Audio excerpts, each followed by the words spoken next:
جب تیل مہنگا ہوتا ہے سب کچھ مہنگا ہوتا ہے. پھر جو دنیا میں فریٹ ہے یعنی جو کشتیوں کے اوپر جو سامان آتا ہے اس میں 350% کا اضافہ ہو گیا, مزید مہنگا ہو گیا. اب اگر کوئی عالمی جنگ شروع ہو جاتی ہے, اگر ایران کی جنگ ہو جاتی ہے تو تیل کی قیمت 400-500 ہو سکتی ہے.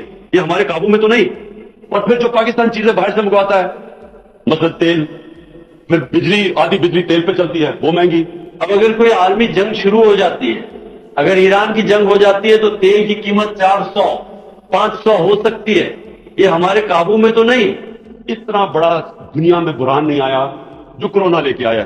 اس کی وجہ سے پہلے پیٹرول کی قیمت, تیل کی قیمت نیچے چلی گئی اور اب پچھلے 3 مہینے میں تیل دگنا ہو گیا. $45 سے اب پہنچ گیا $85 پہ. جب تیل مہنگا ہوتا ہے سب کچھ مہنگا ہوتا ہے. پھر جو دنیا میں فریٹ ہے یعنی جو کشتیوں کے اوپر جو سامان آتا ہے اس میں 350% کا اضافہ ہو گیا, مزید مہنگا ہو گیا. اور پھر جو پاکستان چیزیں باہر سے منگواتا ہے مثلا تیل, پھر بجلی, آدھی بجلی تیل پہ چلتی ہے وہ مہنگی. پھر جو ہم گھی منگواتے ہیں وہ باہر سے جو تیل آتا ہے جو پام آئل ہے وہ دگنا ہو گیا. دالیں 70% باہر سے منگواتے ہیں وہ دگنی ہو گئی.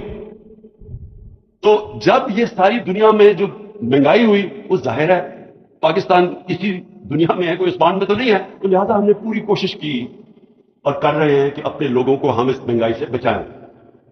آج ہندوستان میں ویسے وہاں بھی شور بچا ہوا ہے لیکن وہاں لیٹر پیٹرول $250 کا ہے, بنگلہ دیش میں $200 کا ہے, پاکستان میں اب $144 کا ہے, سب سے کم ہے. جو ملک امپورٹ کرتے ہیں تیل جس طرح باقی ہندوستان, بنگلہ دیش, ہم اس میں سے سب سے سستا پیٹرول اور ڈیزل آج پاکستان میں. ہم نے اس کی کیوں کیا؟ کیونکہ ہم نے اپنے ٹیکسز کم کر دیے, لیویز کم کر دی. سب سے سستا پیٹرول اور ڈیزل آج پاکستان میں. ہم نے اس کی کیوں کیا؟ کیونکہ ہم نے اپنے ٹیکسز کم کر دیے, لیویز کم کر دی.